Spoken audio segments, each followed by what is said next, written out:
What you're about to hear is true. Every word comes from real case files and verified reports. This is the story of a normal shopping trip that turned into a nightmare in under a minute, and how it changed emergency phone tracking laws forever. Stay sharp, stay vigilant.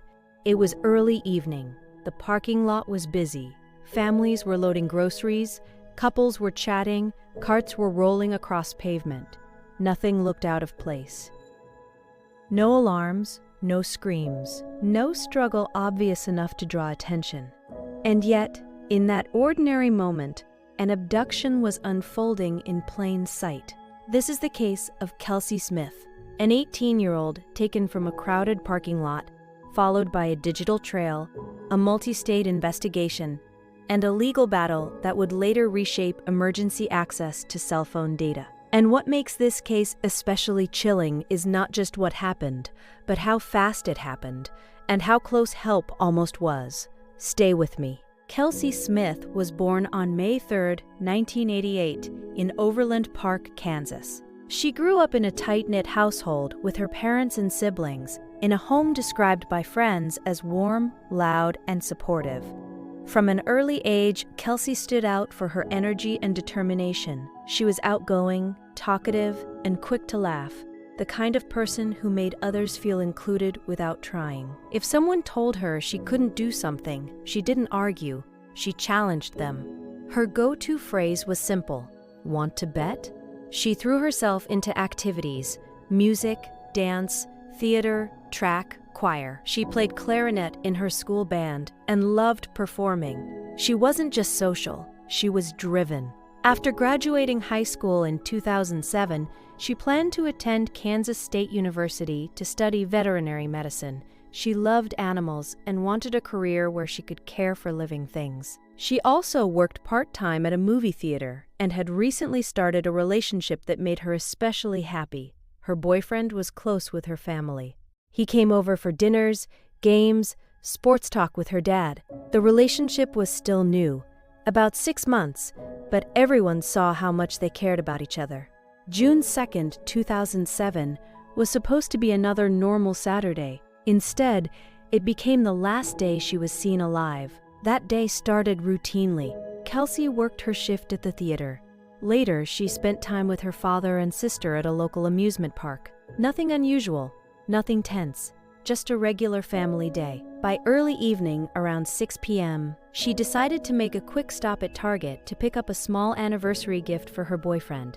A simple surprise, a thoughtful gesture. She asked her sister to come along, but her sister was busy, so Kelsey went alone, driving a family car she used often. The route was familiar. The store was nearby. It was still daylight. There was no reason to feel unsafe. Security cameras inside the store later showed her walking in calmly. She browsed, compared items, made her selection. She even called her mother while shopping and chatted for a bit. Her body language was relaxed. Nothing suggested fear, stress, or urgency, but investigators would later discover something she never noticed. She wasn't alone in that store the way she thought she was. Someone had noticed her the moment she parked. Parking lot footage showed a pickup truck pulling in shortly after Kelsey arrived. The driver parked near her vehicle, not randomly, but deliberately close. He waited briefly, then walked inside. Cameras showed him keeping distance, never approaching her, never speaking, but remaining aware of where she moved. He drifted through aisles she visited, paused when she paused, advanced when she advanced. To anyone watching casually, it might have looked like coincidence. To detectives reviewing footage later, it looked like targeting. Here's the part that still unsettles investigators. Kelsey never looked back, not once. She had no idea she was being shadowed. When she checked out and exited the store, he followed seconds later. What happened next took less than a minute, and at full playback speed, it almost looked ordinary. Almost. Kelsey walked to her car and opened the trunk. She placed her shopping bags inside. From the camera angle, it seemed like she leaned forward, maybe adjusting items, then disappeared from view as if getting into the driver's seat.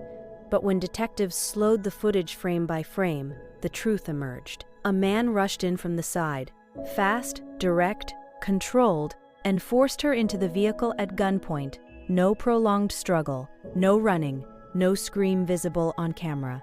Just speed, precision, force. In seconds, he was in control of her car and driving away.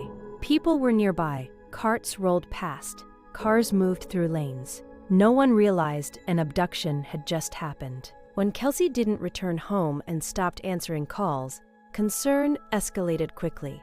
She was known for always picking up, especially when her parents called. Her boyfriend grew worried when she missed his call shortly after leaving the store. That wasn't like her. Her father began calling repeatedly. No answer. The family started searching, first nearby streets, then store lots. Eventually, they found her car, but not at Target. It was abandoned at another shopping center parking lot near a department store, sitting alone in a dim area. Inside the car were her purse, wallet, and purchases. She was gone. Police processed the vehicle. There were no signs of a crash or forced entry, but they did find something critical: a fingerprint on the driver's seatbelt that did not belong to Kelsey or any family member. That single print shifted the case from missing person to violent crime.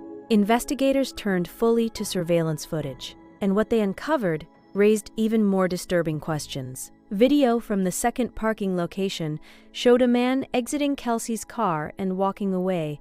The footage was grainy, but clothing details matched the man seen following her earlier.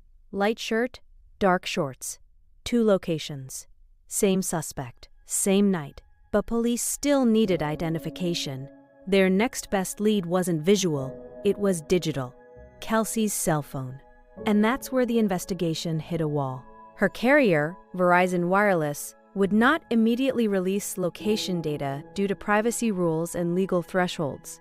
Even with a missing 18-year-old and clear signs of abduction, emergency access wasn't automatic at the time. Requests were made, clarifications demanded, procedures followed. Time passed. By the time federal authorities, including the Federal Bureau of Investigation, became involved, and the records were released, 4 days had gone by. 4 days in a live abduction investigation is an eternity. When the phone's last signal was finally traced, it pointed to a wooded area near a lake across state lines. Search teams mobilized immediately. What they found took only 45 minutes and ended hope of rescue. Kelsey had been murdered. She was discovered hidden beneath brush and debris. Investigators determined she had been sexually assaulted and strangled with a belt. The brutality stunned even seasoned officers. The community that had been organizing searches and printing flyers now faced a devastating truth. But the investigation was accelerating. Police released images of the suspect and the pickup truck to the public. Tips poured in. One caller recognized both, the man and the vehicle, as belonging to a neighbor. That tip broke the case open. The suspect was located, detained, and fingerprinted. The print matched the one inside Kelsey's car. Under interrogation and confronted with video evidence, he confessed. He admitted he selected her at random after seeing her park. He followed her inside the store, watched her, then abducted her at gunpoint when she returned to her vehicle. He drove her to a secluded area, assaulted her, and killed her to eliminate a witness. He later accepted a plea deal and received life imprisonment without parole. Justice moved forward, but Kelsey's parents believed something else needed to change too. The delay in accessing emergency phone location data had cost precious time. Even though it would not have saved Kelsey in this case, they knew it could save someone else in the future. Their advocacy helped inspire what became known as the Kelsey Smith Act, legislation designed to allow law enforcement to obtain cell phone location information quickly when a person is believed to be in immediate danger. Her legacy became larger than the crime. It became reform. A crowded parking lot, daylight, a routine errand.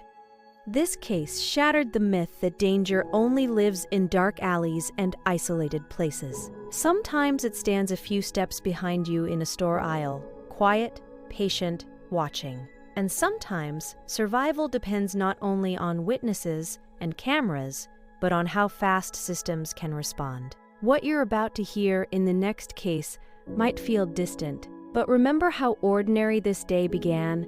If you value well-researched true crime stories told with clarity and respect, hit like and subscribe. It helps the channel grow and keeps these stories from being forgotten. Until next time, stay sharp, stay vigilant.